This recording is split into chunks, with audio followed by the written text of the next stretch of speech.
Don't call it a comeback. Me and Craig been here for years. Welcome to the MMA Show, brought to you by Warfare Fighting Championships. My name is Asher Blocker, your humble host.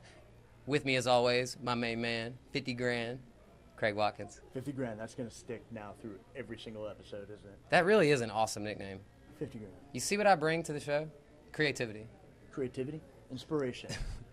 Guys, we got a jam-packed show. We got Walker Vivian as a guest today. He's going to do our interview segment with us. He's fighting on the upcoming Warfare card, which we're also going to preview. See? You see that segue? That was excellent. Awesome.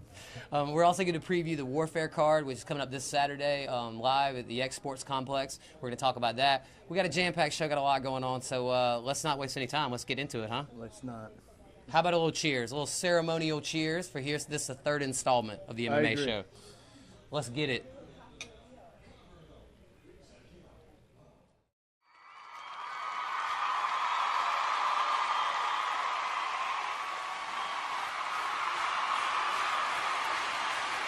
It's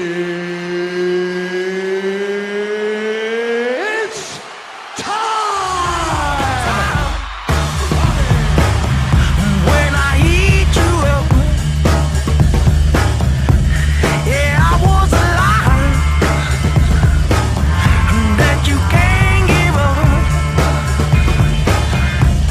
If I was to cheat, oh, now would you see right through me? If I sing a sad, sad, sad, sad song, would you give it to me? Would you? So how you like me now? How you like me now? How you like me now? How you like me now? How you like me now? How you like me now? How you like me now? How you like me now?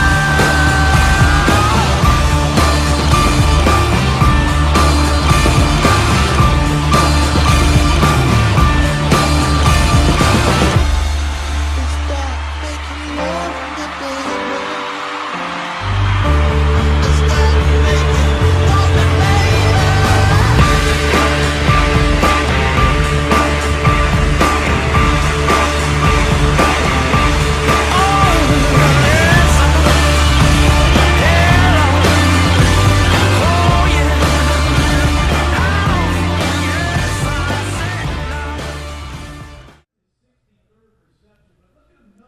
And we are back, folks, with the MMA Show.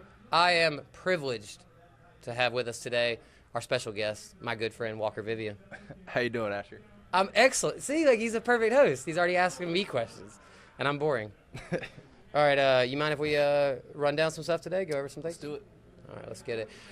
First of all, for anybody unfamiliar with Walker, he's been a good friend of mine a long time, and he's from Myrtle Beach. He trains out of Fitness Edge MMA, and he's got a fight coming up here at, what is it, this Saturday? This Saturday, yep. December 3rd at the X Sports Complex. It's put on by Warfare Fighting Championships. So we're going to talk to him a little about that, but first let's get into some general stuff, okay? All You right. mind if I pilot this ship? I'll be the co-pilot. Got it.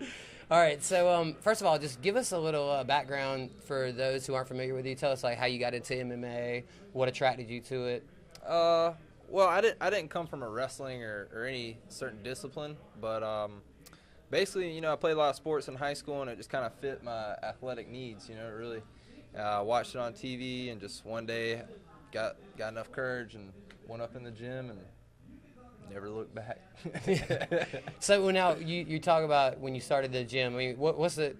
You see a lot of guys have like a strength to their game. Like, what would you say? Like, describe maybe your fighting style, or like, what's a part of your game that you lean towards?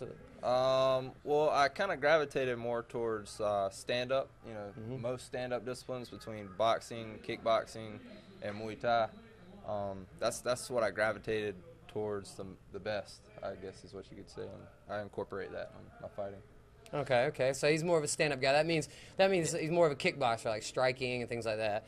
Now, for the layperson, actually, it's worth noting. Hey, shout out to my dad, because on the first show, I said layman's person, and he called me and said, I like the show, but that's not proper English. So, Dad, I love you. To the layperson who's not familiar with MMA, Tell us kind of about, in a training camp scenario, like what your training would be like on an average week. Like, what do you?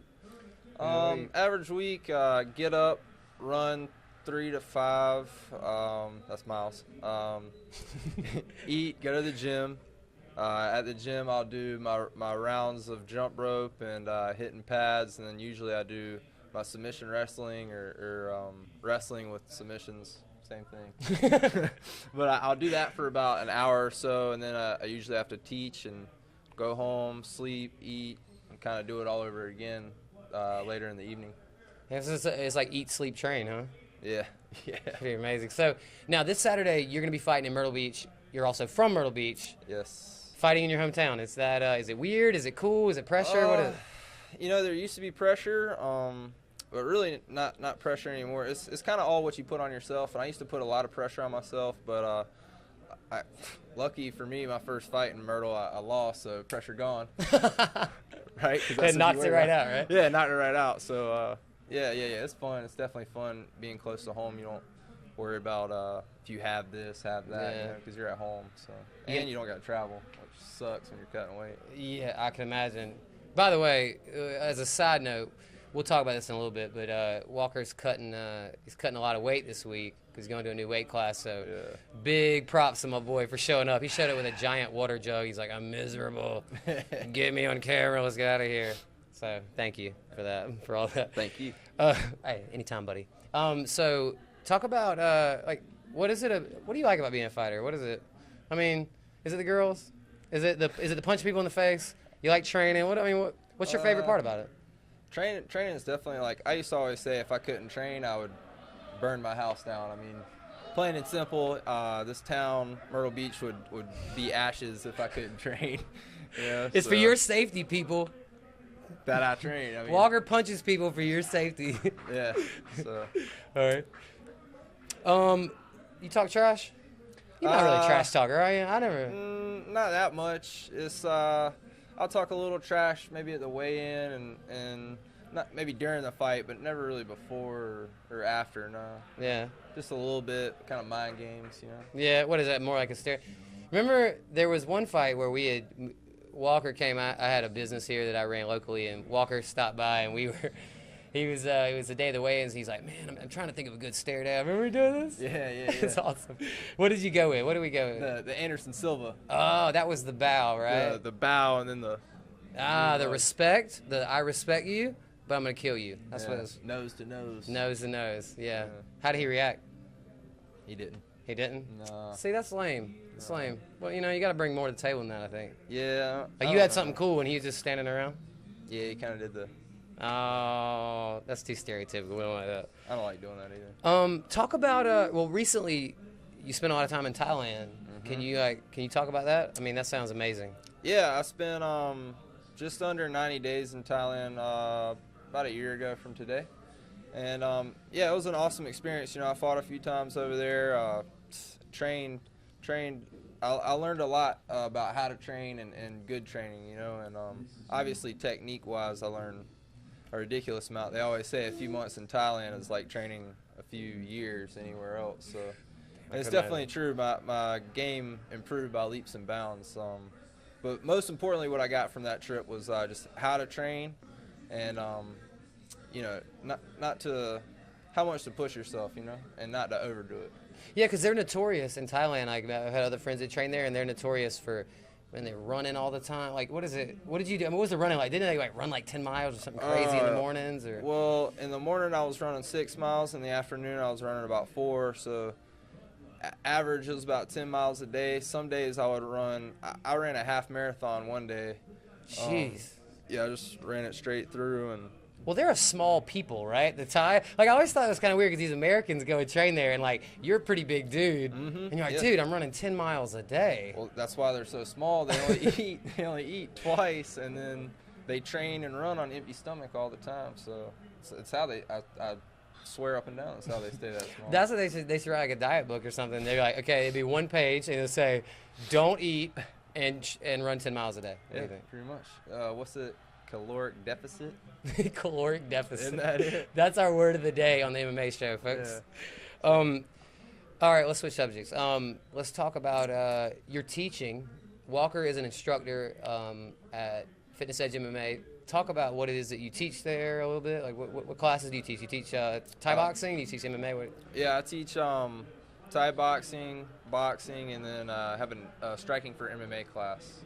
And basically, just with the boxing, I boxed amateur for a little while, and then obviously with Muay Thai, I've fought quite a few Muay Thai fights. So it was good. It kind of carried over into me kind of starting a career. You know, just starting this stuff at just such a lower level. You know, it's been real good. You know, try to teach like I was taught in Thailand too. So. Yeah. Well, you got good teachers there, right?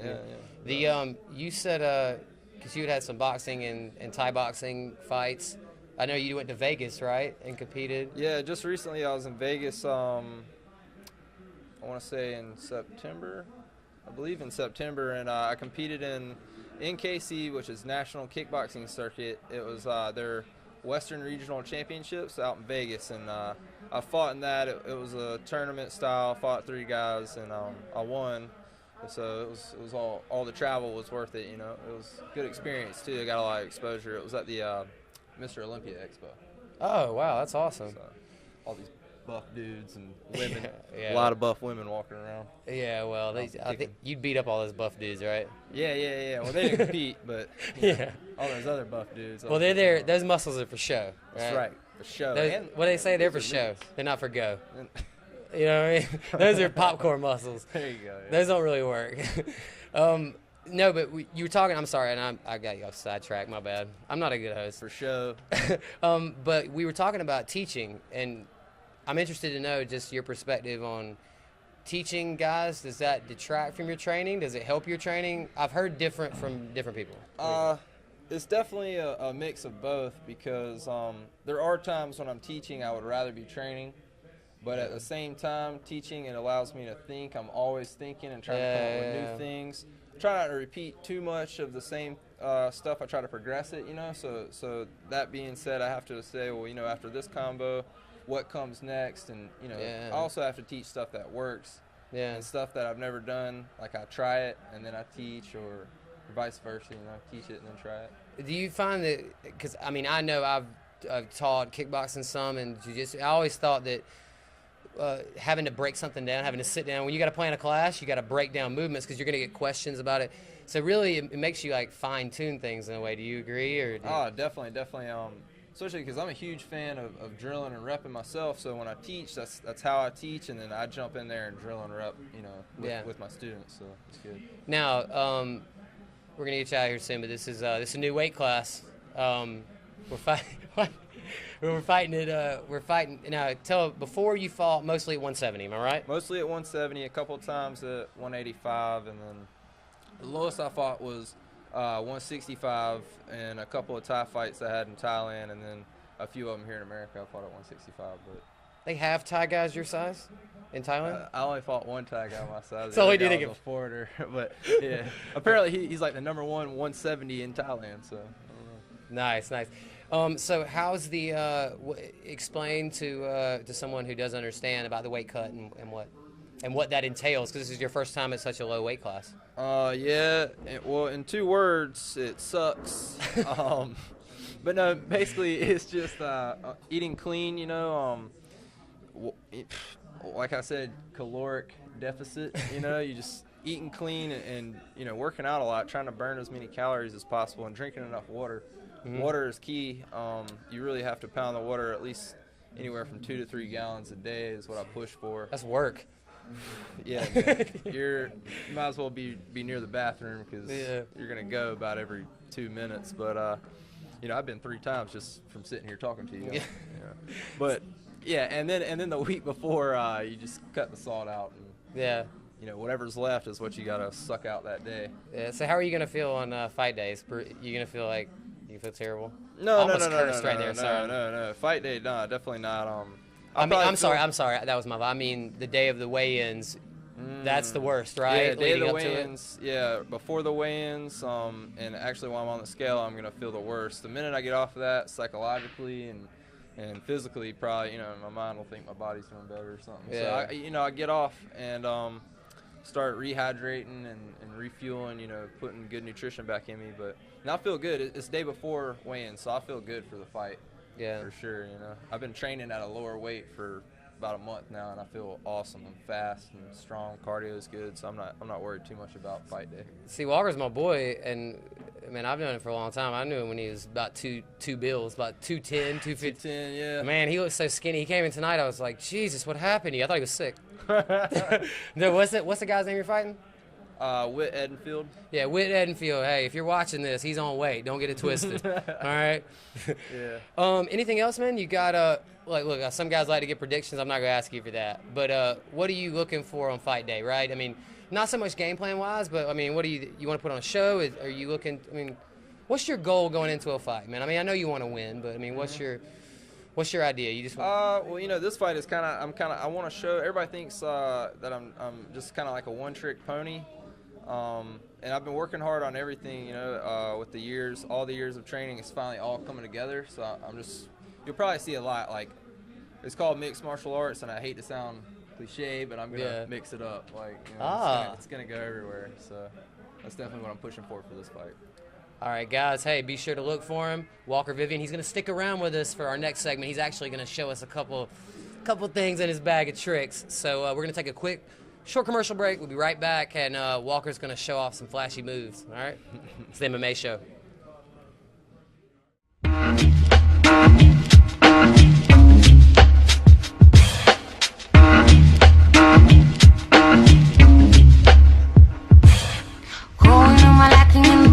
Cap and in the tears back, climbing up the coast like that. Tangerine on ice in the back seat. Just do a roll it top down, ready to fly on the street. Ready to fly on the street. All right, guys, welcome back to the MMA Show. We're lucky enough today to have our guest Walker Vivian able to show us one of his super slick, secret super move techniques. Craig has been in the bathroom stretching, and he's all limbered up and ready to rock. So I'm going to hand it over to Walker, and he's going to talk us through it. Okay, if I can get Craig and Asher in the fight position facing off, what I'm going to have Craig do in his Chuck Norris kicking jeans is throw a left roundhouse at Asher's ribs. Asher steps to the side to absorb the kick, and then he's going to throw a downward elbow strike, damaging the nerve in Craig's leg. Now he's going to throw a spinning back elbow to Craig's face, which should knock him out. Okay? Let me have these guys. You guys can do it live. You can do it full speed for me. All right. Full go. Ready? All right. Good. Boom. Knockout. Knockout. What?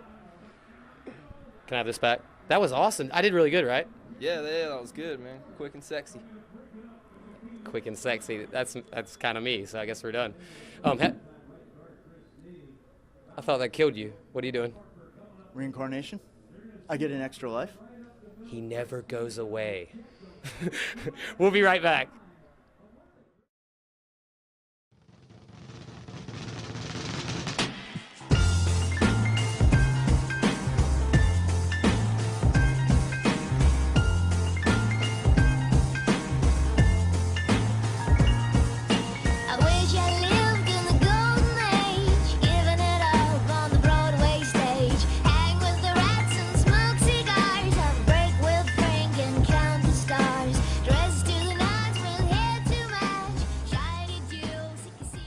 Hey guys, we're back with my co-host Craig. We're a little tired, ready to close this thing out, but we do want to talk to you about this Warfare card coming up. But first I want to thank our guest Walker Vivian. He was awesome, right? Well, he was awesome except for the fact that he made fun of my jeans. Chuck Norris jeans, stretch pants. That's not very funny. Are kicking jeans real? They're stretchy pants that look like jeans? Is that the way that works? I don't know. I was doing kicks and mine weren't stretching, so I think they have like some elastic on the inside. I might Google that tonight. I might buy me a pair. Let's check that out. I think I'm definitely. You need going cowboy boots too. It would work better, I think. You could And be a cowboy Texas hat? Ranger. All right, enough of us. Let's talk about the fights. December 3rd, guys, at the Exports Complex, Warfare. That is this week, this Saturday. Warfare is putting on a huge card. Okay, I've been to every amateur fight card, every the ones that got pros, everything. This is the best fight card that I, in my opinion, that they put together. I mean, do you feel the same way? I feel very good about. I feel confident that the fights are going to match the expectations that they have. Hey, you know what else is going to match the expectations? The commentators. Oh, I'm commentating. Yes. Can you I'm going to be believe? sitting next to them. I'm actually going to sound a lot smarter than I do in front of the television, so I'm actually looking forward to that. So my mom knows how I'm not a complete retard. I can't believe they let us do this. All right, so let's. The fight's going to be on Saturday. It's going to be at the X Sports December Complex. 3rd, December correct? 3rd, that's correct. They're going to have the live weigh-ins at Broadway Louis, and you can get tickets by going to warfaremma.com. Real quick before we get out of here, let's talk about a couple of the fights on the card for people who may be interested. The first off, we got Amos Collins versus Brian Mullis. Now, This is Amos's first pro fight, right? He just turned pro? correct? Amos's first pro fight. After a long and kind of storied amateur career here, he's got a big following, and this is his debut, so everybody's kind of looking forward to it. He always puts on a good fight, right? Yeah, he always brings everything, and I love the guy. I know the guy. I love the way he fights. He just goes out and gives the fans exactly what everybody wants. He That's very true. throws everything he has, and he goes out on a shield. Yeah, he's the man. He's the man. He's Raising a shield. Yeah, you never seen a guy that punches harder in the ground either. So look forward to Amos Collins' pro debut. We also have Marvin Skipper versus Joe Pacheco, and both guys are undefeated. We're looking forward to this one. You've seen Marvin fight before. I've seen him. It's going to take a few guys to beat Marvin at the same time, I think. Several men. It'll take like me and Asher to be able to take him down. Yeah, now he is he's the current 205-pound state champion, and they are fighting for the regional 205-pound state championship. So Marvin is collecting belts, and he's a big, strong dude. And yeah, you may have seen him fight twice and only seen him fight for 30 seconds because he gets dudes out of there quickly. So don't go get popcorn during Marvin's fight. Yeah. That's fair to say, right? 20 seconds, I say, not 30. Also, we have Mike Barr, who made his debut with Warfare in his last fight. And Mike Barr he joined us on, the second edition of the MMA Show? Second edition, correct. And he is huge. He's a heavyweight. He's the real deal And he's heavyweight. such a nice guy. We Amazing. were talking to him before and after the show. God, that guy is awesome. But he is huge, and he does crush dudes. And he was actually, he made his debut with Warfare, and he looked really impressive. He was need some dude to death, and they finally pulled him off of the poor guy. But he's fighting a tough guy, and they actually call the guy Pharaoh Joe, which is really interesting. I don't think that's the name his mother gave him. I doubt it. I don't think that's his given name. Do you think he's a real Pharaoh? Could be. He should come out with the headdress, though, at least. I'm excited for that because usually you see heavyweights, they kind of get tired. Mike fought his last opponent, and what I observed was that guy was the real deal coming after Mike Barr. And his second round came, that guy had nothing, and Mike was a steaming locomotive engine, ran him right over. It's pretty crazy. No, he's totally right. It was usually with those guys, and he's a real deal heavyweight. He's 265 or something, and he looked fresh. As fresh as like a 155er come out for the second round. So like that guy's gonna bring a fight. It's not gonna be some sloppy slugfest like you see with heavyweights. So look forward to that fight. And then last but not least, we're gonna highlight one more. We'll talk about Charlie Vivas, our man Charlie Vivas, fighting Shane Crenshaw, who's a tough dude. Talk about that. Me talk about it. I know everything about Charlie. Charlie's great. Charlie, he picks up things quick. We went surfing one day. He wanted to learn how to surf. Within 2 hours, he was standing up on the board. It was a little weird, but yeah, it's a true story. Very athletic, quick learner. I don't know anything about the other guy, though. The other guy's really tough, man. And this is actually, I mean, he proved his way to get there because this is for the 145-pound state championship. And if you've never seen Charlie Vivas fight, he brings it. So he'll bring it on the entrance, and he brings it when they're announcing his name, and he brings it in the fight. So that's another one that obviously we highlighted for a reason. Charlie Vivas is attacking all the time, and he's awesome to watch. So if you make it out that night, you'll recognize it. I feel like Charlie is an emotional fighter. Very like emotional. His last fight, you could gravitate towards a guy like that. I feel like when he gets wrapped up in a fight, I get emotionally invested, and before you know it, I'm like totally cheering that. That's guy on. really a good point, man, because he's one of those blood and guts type warriors. So he's fun to watch. So, we could sit here and talk about all the fights for 30 minutes. It's a fantastic card. Go to warfaremma.com, get your tickets. The live weigh-ins will be at Broadway Louis Friday night, which will be December 2nd. Come out there. We'll be holding microphones and talking trash and watching dudes flex with their shirts off. We also have the after party, right? Craig's favorite part. After party is where? Club Boca. Of course. Always. Okay? I'll be posted up at the bar. Come see us. Come have a drink with us. We want to thank Blue Energy Drink. We want to thank, let's thank Backyard Sports Bar, obviously, for housing these shenanigans. And all the drinks that they gave me. Yeah, thanks for that. Yeah. All right, guys, till the next time. If we don't see you at the fights, we'll see you on the next MMA show. We're out of here. Sounds good. You want to give a shout out? I'm good. I want to shout out to my mom. Love you, Mama. Sorry, I'm a win. He always has to add more at the end. We're going for good now. I forget.